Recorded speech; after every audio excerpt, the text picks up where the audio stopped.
It was a cool autumn evening in downtown Atlanta. The streets were alive with the hum of traffic and the occasional chatter of pedestrians making their way home. Maya Johnson, a tall, confident black woman with sharp features and an air of quiet authority, was driving her sleek black Mercedes-Benz after a long day at the FBI field office. As she cruised through the busy streets, her thoughts were occupied with the high-profile case she was working on. That was until she saw the flashing red and blue lights in her rearview mirror. A sigh escaped her lips as she carefully pulled over to the side of the road.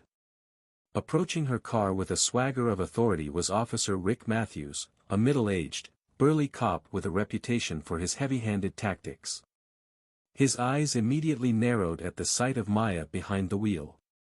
To him, she didn't fit the profile of someone who should be driving such an expensive vehicle. "License and registration," Matthews barked, tapping aggressively on her tinted window. Maya rolled down the window calmly, her FBI badge resting in her purse out of sight. "Good evening, officer. May I ask what I did wrong?" Matthews smirked. "Don't play games with me. Step out of the vehicle." Maya blinked, maintaining her composure. "Is there a reason for this stop?" "I said step out of the vehicle," Matthews shouted, his voice laced with irritation. Sensing the tension rising, Maya took a deep breath and slowly opened her door.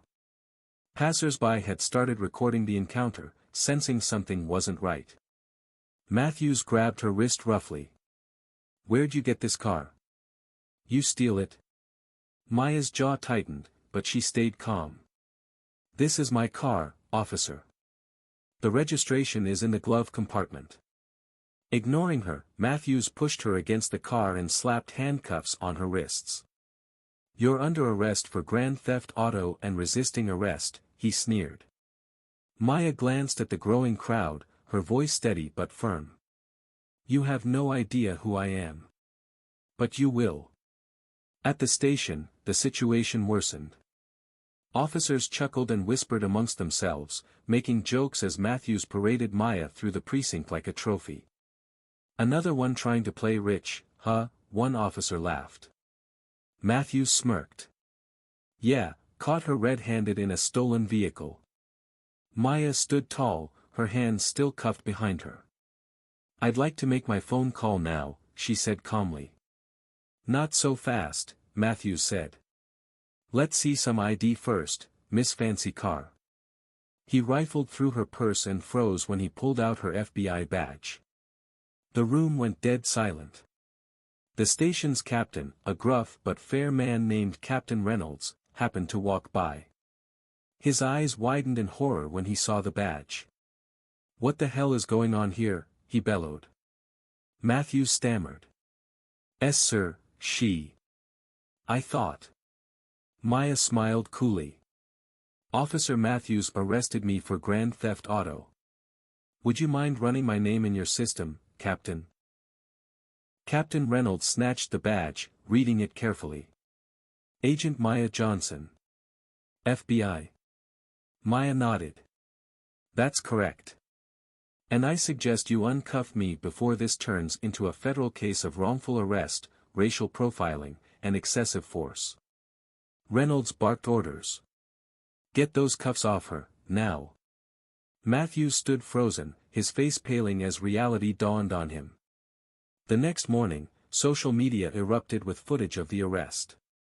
The video, shared by a bystander, had gone viral with hashtags like #JusticeForMaya and #EndRacialProfiling. News outlets picked up the story. The footage was replayed repeatedly, showing Matthews aggressively handling Maya despite her calm demeanor. The public outcry was swift and unforgiving. Maya, though composed, knew this incident was bigger than just her. It was about systemic issues that had gone unchecked for too long. She decided not to pursue legal action but instead worked behind the scenes to expose Officer Matthews' troubling record. With her FBI resources, Maya discovered a pattern of complaints against him, dozens of reports detailing racial profiling, harassment, and unwarranted stops. She compiled the evidence and presented it to Captain Reynolds and the mayor's office. The mayor, already under pressure from the media, had no choice but to take action. Matthews was placed on administrative leave pending a full investigation. As Matthews sat in his apartment watching the news coverage, he felt his world crumbling around him. Friends stopped returning his calls, and even his fellow officers distanced themselves. The department, eager to save face, issued an apology to Maya and promised better training for its officers.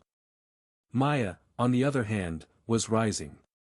She was invited to speak at community events, inspiring young black women to pursue careers in law enforcement and criminal justice. Her composed response to the situation won her admiration and respect. Meanwhile, Matthews' investigation revealed enough to terminate his employment. The police chief made an example of him, stating in a press conference, "We cannot and will not tolerate this kind of behavior in our force." Months later, Maya sat in a local coffee shop reading an email from the FBI headquarters. She had been promoted to lead an initiative focused on law enforcement accountability. As she sipped her coffee, a familiar figure approached, Officer Matthews, now a former cop. His face was lined with regret. "Agent Johnson," he said hesitantly. Maya raised an eyebrow. "What can I do for you, Mr. Matthews?" "I just wanted to say." "I'm sorry," he muttered. "I was wrong. And I've lost everything because of it." Maya studied him for a moment. "Change doesn't start with an apology, Mr. Matthews. It starts with action. What are you doing to make sure this doesn't happen to someone else?" He nodded solemnly. "I've been volunteering at a youth center, trying to educate kids on better policing." Maya smiled faintly. "That's a start." As Matthews walked away, Maya felt a sense of closure. Justice had been served, but more importantly, change was underway. In the end, Maya's story became a symbol of resilience and justice. She used her experience to advocate for better policing policies nationwide, while Matthews learned the hard way that karma always finds its way back. The city of Atlanta took a stand, making efforts to bridge the gap between law enforcement and the community. And for Maya, this was just another step in her journey to make the world a fairer place. Injustice can only thrive in silence. When we stand up with grace and intelligence, even the strongest forces of discrimination crumble under the weight of truth. The end.